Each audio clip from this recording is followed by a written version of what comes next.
करा. हा, बोला. जे आपल्याला स्वप्न पडतं, हा.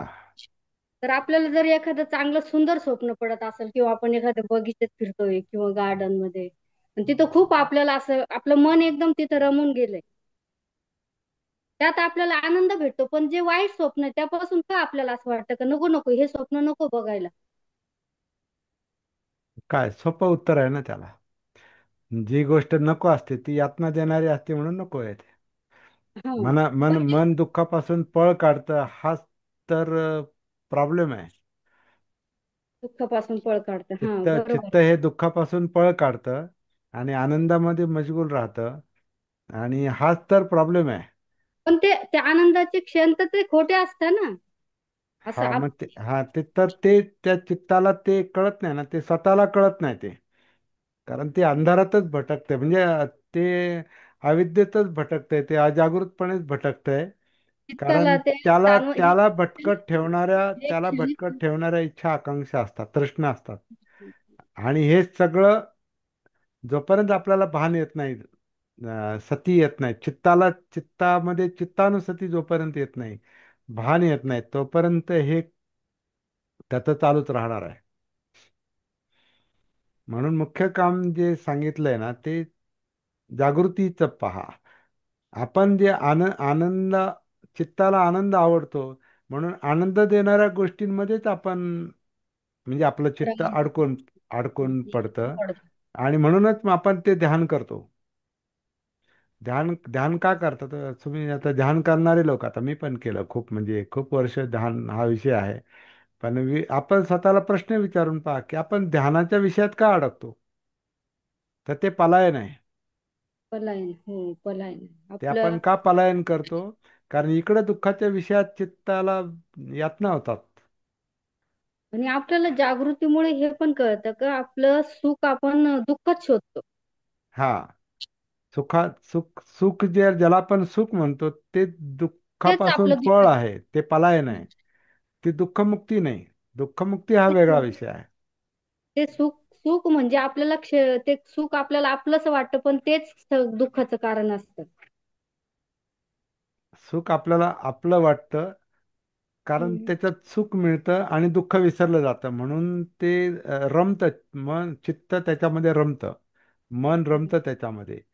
परंतु त्याच्यामुळे इकडे जे पाठीमागं जे दुःख दडलेलं आहे, त्याचं निवारण होत नाही ना. त्याच्यातून हो, मुक्ती त्याचं मिळत निवारण. नाही ना. जसं आता आपण आजारी पडलो आणि दुखतंय म्हणून पेन किलर खाणं. आपण काय वेदनाशामक गोळी खातो. ते तर वे- शरीराला नाशवंत आहे ना ते, पेन क्लिअर, नाही का? ते ते वेगळा भाग कुठंतरी झाला, शरीराला दोष तो करत वेगळा असतं. मुद्दा झाला. म्हणजे उदाहरण देतो मी. पण त्या हो. गोळीमुळे जेव्हा वेगळे वेदना आपल्या शमतात, मग आपण म्हणतो हा, या गोळीमुळे बरं वाटतं. ते बरं नसतंय वाटलेलं. त्या वेदना फक्त शमलेल्या असतात तात्पुरत्या. तसं आपण ध्यानामध्ये जेव्हा अडकतो, दुसऱ्या विषयामध्ये जेव्हा चित्त आपण लावतो, मन लावतो, त्याच्यात अडकून पडतो. आणि जितकं जास्त अडकून पडतो, तितकं आपल्याला ह्या दुःखाच्या भागाचा, चित्तातलं हे जे दुसरं अंधारातलं, अज्ञानातलं जे अंग आहे, ज्याच्यात दुःख दडलेलं आहे, ते आपण एक विस्मृतीत असंही विसरलेलंच असतो. पण ह्याच्यामुळे जास्तच विसरतो. ध्यानामुळे आपण दुःख जास्त विसरतो. म्हणून लोक ध्यानामध्ये जास्त रस घेतात. तर बुद्धांचा शेवटचा शोध असा आहे की ध्यानानं आणि ते दुःखाला दुःख देण्यानं काही होणार नाही. आत्मक्लेशानं काही होणार नाही. तुम्ही ते दुःखाकडेच वळा. म्हणजे ते फिरवा, तिकडे फिरवा तुम्ही. म्हणजे दुःख भोगा असं त्याचा अर्थ नाही. विषय हातात घ्या.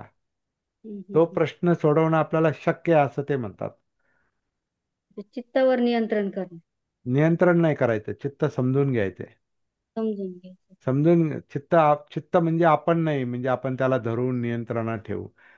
संयम म्हणजे समजून घेणं आहे ते. समजून घेतल्यानं ते संयमित होतं, ते स्वतः संयमित होतं. कारण ते अंधारात त्याला भटकायची सवय आहे, त्याच्यावर प्रकाश पडला की ते हे होतं.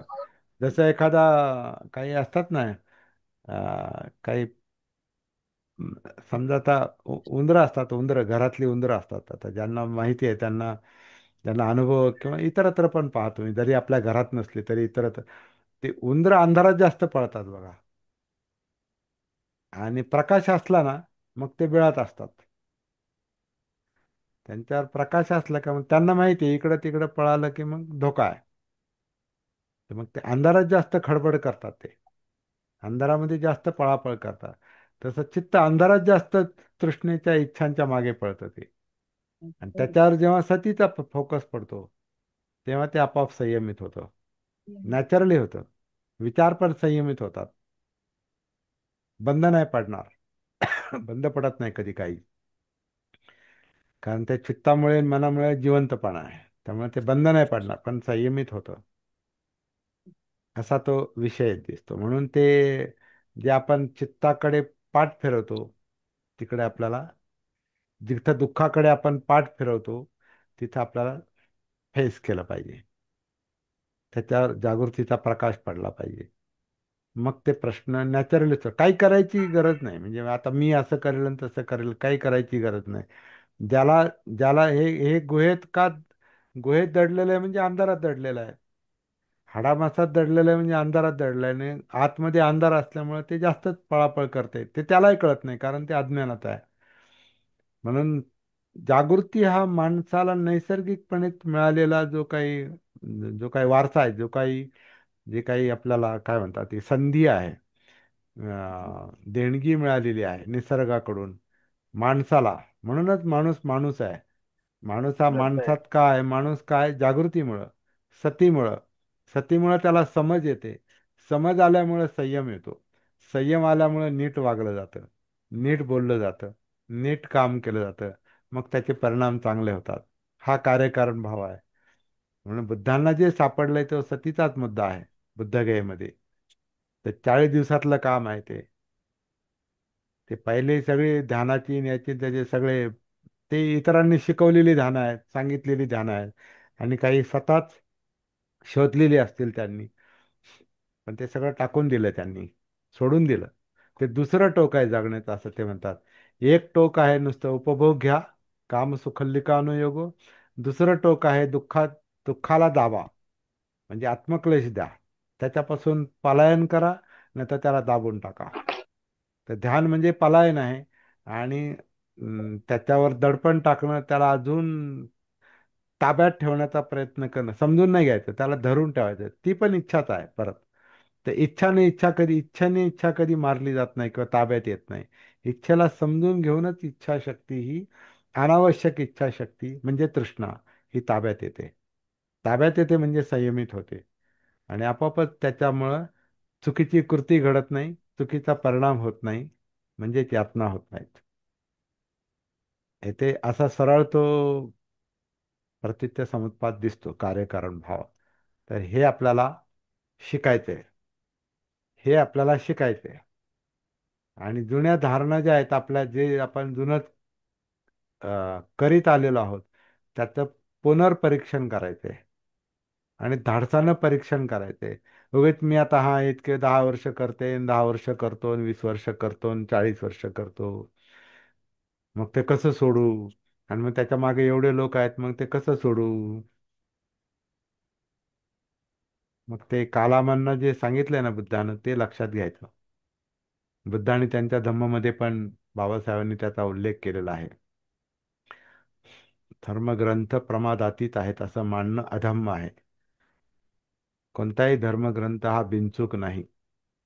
हे स्वतःच्याच ग्रंथात बाबासाहेब लिहितात, का तर परीक्षण करण्यासाठी आणि चिंतन करण्यासाठी तो ग्रंथ त्यांनी दिलेला आहे. पूजा करण्यासाठी नाही, त्याचं पुस्तकाची पूजा करण्यासाठी नाही दिला.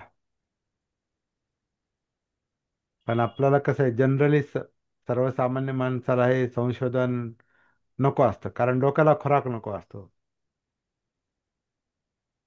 तुम्ही सांगा आम्ही करतो, असं असतं. तुम्ही सांगा मग आम्ही करतो, आणि तुम्ही सांगाल तसंच करतो. म्हणजे स्वतः संशोधन करत नाही. पण आपण ज्याला स्वतः संशोधन करता येत नाही, तो स्वतःचा शोध घेऊ शकत नाही. आणि स्वतःची यातनांमधून मुक्ती त्याला मिळू शकत नाही. अशक्य आहे. बोला धानके सर. चालू झालं सर आजचा विषय. हा, हा. अं, शेवटी तोच विषय येतो की संशोधन हे किती महत्वाचं आहे. हम्म. आणि संशोधन कारण ते सत्याचा शोध जो आहे. अनुभव आहे तो हम्म. त्याच्यामधूनच येतोय. जागृती आणि हेच आपल्याला पाहिजे. आणि बरंच विश्लेषण एवढं सखोल असं विश्लेषण आज झालेलं आहे. कारण ते आता जागृतीची बॅटरी एकदा पडली, ती जागृती आम्ही असं वाटतं की प्रॅक्टिस म्हणजे व्यक्तीच्या माझी तर प्रॅक्टिस थोडी आता हे झाली ते कमी आहे पुढे हा वाढायला पाहिजे. आणि हा. तो प्रयत्न करतोय असं हे नाही संकल्पच आहे. नाही ते गुहेत जाणारा रस्ता सरळ नाही ना. हा बरोबर. मला वाटते गुहेची आपण कायेला उपमा दिली. हा कायच आहे, ते कायच्याच गुहेत आहे चित्त. कायच आहे सगळी. गुहाच आहे. आणि हम्म. काय आतली काय ब- अंधारातच आहे ना. वरची काया एवढं दिसते. डीप हा कारण ह्या ज्या गाथा आहेत ना एवढं डीप आपण जातोय एवढं विश्लेषण डीपली होत. त्याला म्हणजे हेच नाही राहत. अंत नाही. अजून पुढे पुढे जातो आपण अजून पुढे हो. पुढे जातो. छान आहे छान. धम्माला सागर म्हटलंय हा त्याच्यामुळे. चला पुढे. त्याच्यात हा हा हा. त्याच्यातच आपण सातत्य ठेवलं पाहिजे. ज्यानं त्यानं. हा हम्म. बरोबर आहे.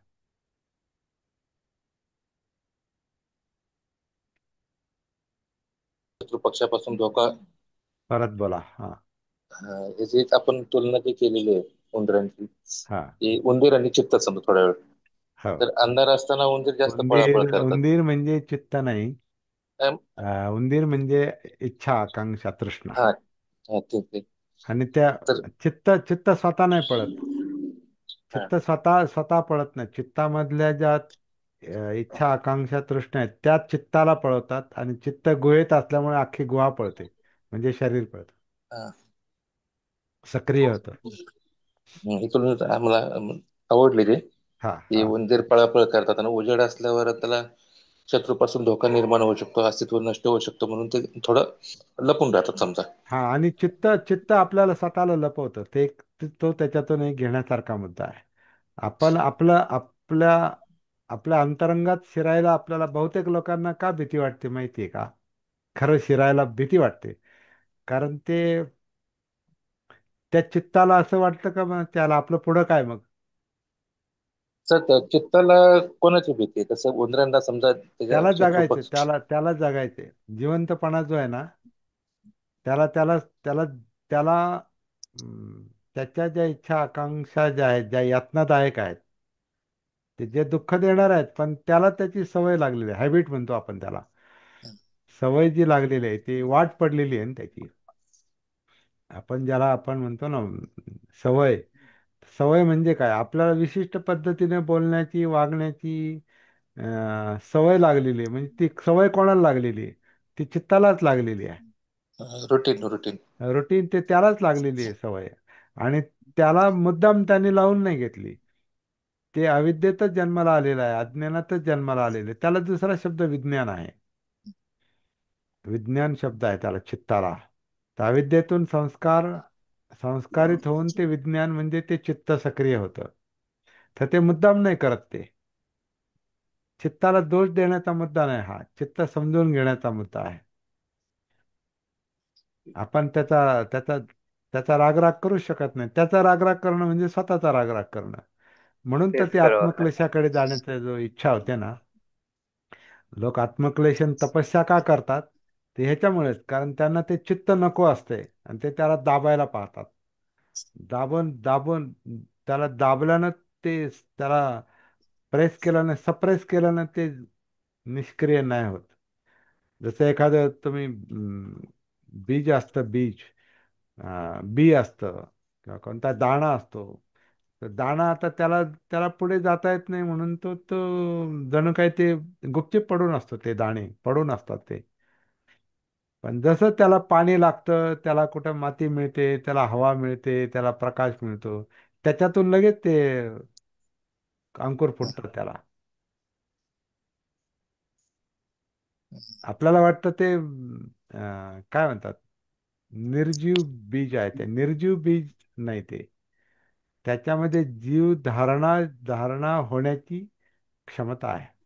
Favourable condition. हा. आणि हा फेवरेबल कंडिशन मिळाली, अनुकूल परिस्थिती आली का त्या बीजाला अंकुर फुटतो. तसं चित्त जे आहे ना, ते चित्त असं असं ते आलंय ते आपलं. आपण नाही आणलं ते, किंवा ते स्वतःहून पण आलं नाही. मूर्ख निसर्गानं ते पाठवलेलं आहे, असं मी म्हणतोय. निसर्ग मूर्ख आहे आणि आपण त्याचे बळी आहोत. पण निसर्ग शहाणा पण आहे.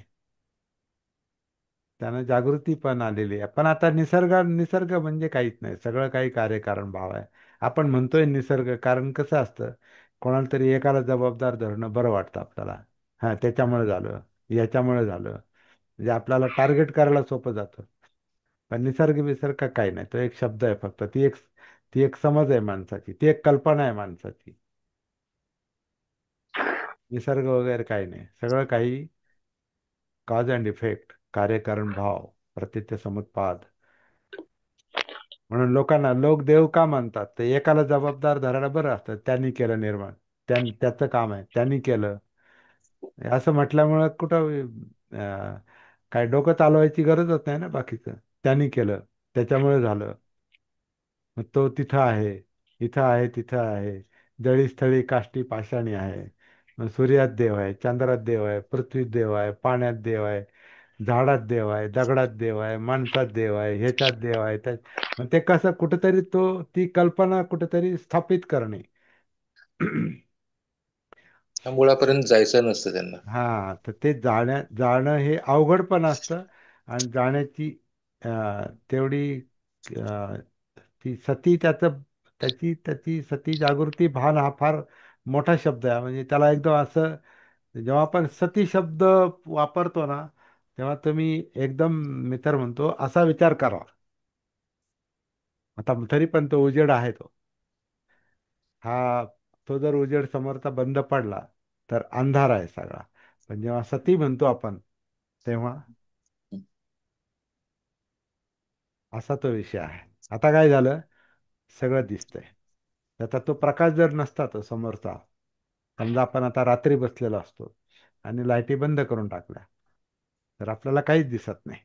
आणि आपण लाईट लावतो तर डोळ्यांना सगळं दिसतं. तसं सतीचा प्रकाश असला की गुहेतलं सगळं दिसणार. पण ते ह्या बटण्या इतकं सोपं नाही ते.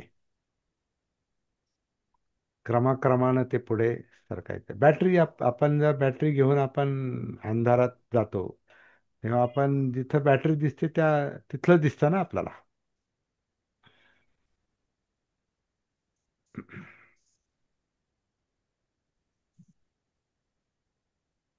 आता बंद होती का रेकॉर्डिंग?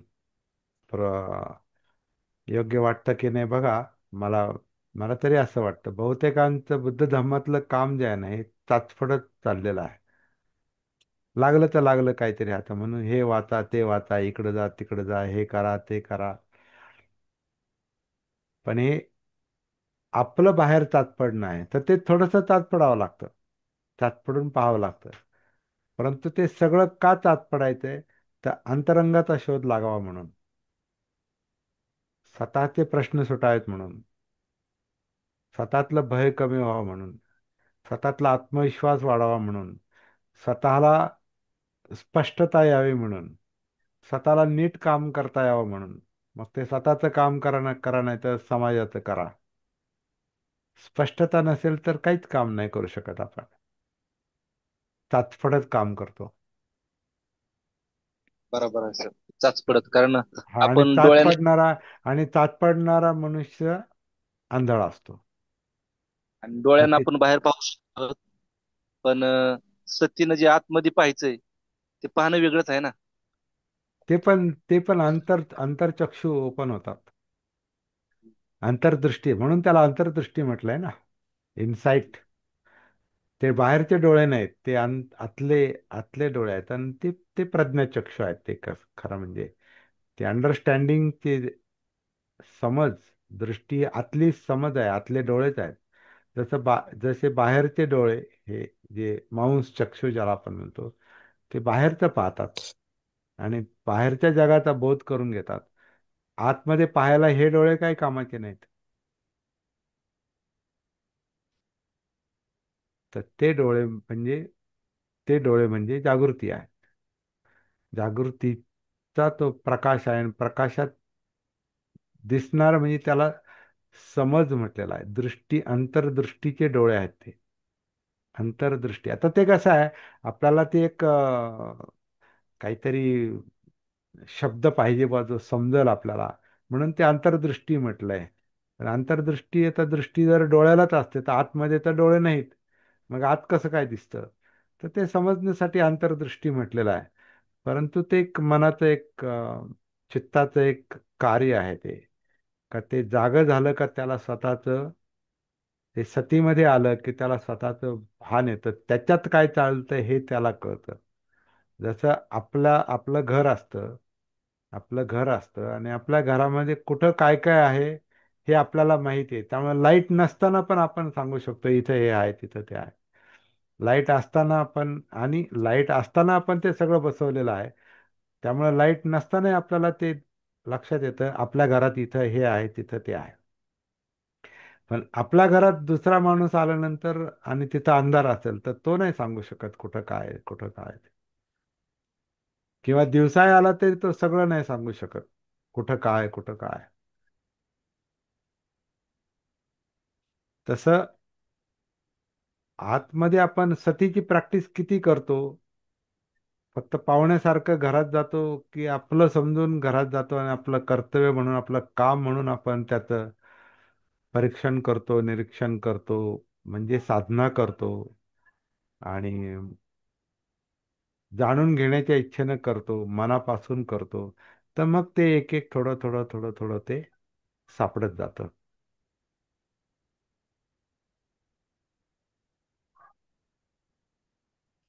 आणि मग अविद्या नष्ट होते हळूहळू, होऊ शकते.